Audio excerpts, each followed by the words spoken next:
भूपेश बघेल की सरकार गरीबों का हक छीना, जिनका मकान अधूरा था वो अधूरा का अधूरा रह गया, अगला किस्त उनको नहीं मिला। तो बहुत बड़ा पाप कांग्रेस पार्टी की सरकार ने, भूपेश बघेल ने किया और उसका फल भी उनको मिल गया। वो सरकार से बाहर हो गए। मोदी की गारंटी में विश्वास करके जो भारतीय जनता पार्टी को वोट देकर यहाँ छत्तीसगढ़ में भी सरकार बनाए हैं, तो ये 3 महीना में 100 दिन में हमारी छत्तीसगढ़ की सरकार ने जो किया है उसको भी उनको याद दिलाइए। कई लोग ताजुब कर रहे हैं कि छत्तीसगढ़ की सरकार 100 दिन में इतना काम कर चुकी है।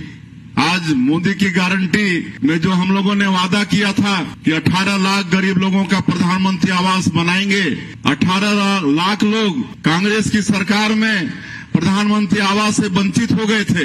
भूपेश बघेल की सरकार गरीबों का हक छीना, जिनका मकान अधूरा था वो अधूरा का अधूरा रह गया, अगला किस्त उनको नहीं मिला।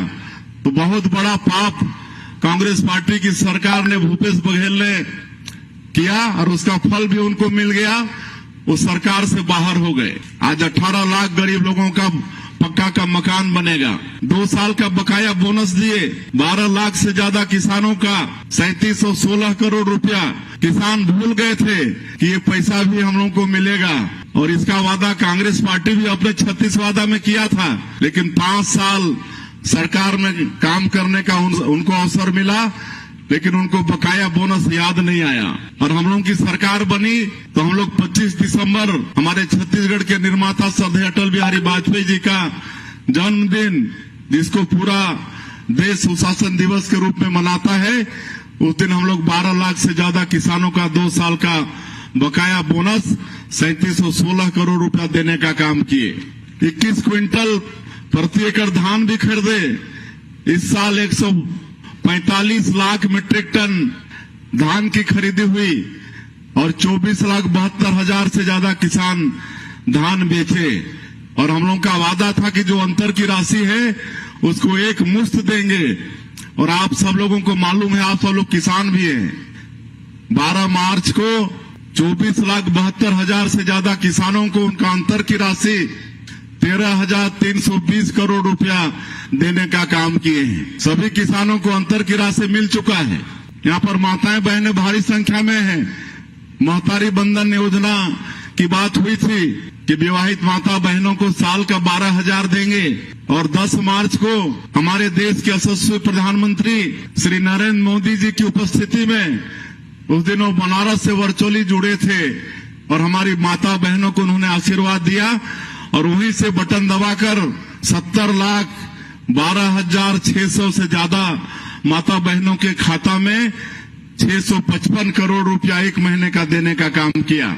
अब मैं बहनों को आश्वस्त करना चाहूंगा कि अगले महीने का आप लोगों को पहले सप्ताह में ही मिल जाएगा। 1 तारीख की बात कर रहे थे, लेकिन 1 तारीख को क्या है कि 31 मार्च वित्तीय वर्ष का आखिरी दिन है और उसके दूसरे दिन छुट्टी हो जाता है, तो 1 अप्रैल छुट्टी हो जाएगा। इसलिए 1 तारीख को बैंक भी बंद रहेगा, हम लोग भेज नहीं पाएंगे। लेकिन 2-3 तारीख को आप लोगों के खाता में महतारी बंधन योजना का 1 महीना का पैसा और चला जाएगा। तेंदु पत्ता जो हमारे वनवासी क्षेत्र में जिसको हरा सोना बोलते हैं, बस्तर संभाग, सरगुजा संभाग और 5,500 रुपया प्रति मानक बोरा में खरीदी करेंगे। इसकी भी घोषणा सरकार कर चुकी है। और हमारी गरीब माताएं बहनें तेंदु पत्ता तोड़ने जाती हैं गर्मी के दिन में, उनके पैरों में कांटा खूंटी गड़ता है, कई लोग चप्पल जूता भी नहीं खरीद पाते हैं। तो चरण पादुका योजना भी फिर से चालू करेंगे। रामलला दर्शन योजना आप लोगों को मालूम होगा, इसकी भी शुरुआत सरकार कर चुकी है। हम लोग का वादा था मोदी की गारंटी में कि जितने भी राम भक्त हैं छत्तीसगढ़ के, उनको सरकारी खर्चे में भगवान राम का दर्शन कराएंगे। और वो कार्यक्रम भी हम लोगों का शुरू हो चुका है।